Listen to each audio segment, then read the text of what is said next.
একদম সহজ রেসিপিতে তাল দিয়ে মজাদার একটি তালের পিঠা রেসিপি শেয়ার করব। এটা তৈরি করা খুবই সহজ।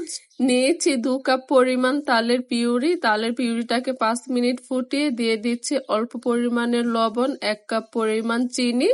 চিনিটাকে দিয়ে আবারও 5 মিনিট ভালোভাবে ফুটিয়ে এখানে আমি এবার অ্যাড করে দিব ময়দা। এইখানে 2 কাপ পরিমাণ ময়দা অ্যাড করেছি। এবার ভালোভাবে ডোটাকে তৈরি করে চুলা থেকে নামিয়ে নিতে হবে। চুলা থেকে নামিয়ে ঠান্ডা করে তারপরে ডোটাকে কিন্তু ভালোভাবে মিক্স করে নিতে হবে। ডোটাকে ভালোভাবে মেখে নিয়েছি, হাতে অল্প পরিমাণে ঘি নিয়ে এবার এখান থেকে পরিমাণ মতো মিশ্রণ নিয়ে পিঠা শেপটাকে তৈরি করে নিতে হবে। আর আজকের পিঠাগুলো আমি চামচের সাহায্যে তৈরি করে নিব। সবগুলো পিঠা তৈরি করে নিয়েছি। তেলটাকে এবার হালকা গরম করে এক এক করে সবগুলো পিঠা দিয়ে উল্টিয়ে পাল্টিয়ে সুন্দর একটি কালার করে ভেজে নিতে হবে। আর অবশ্যই চুলার আঁচটিকে কমিয়ে রাখতে হবে কিন্তু।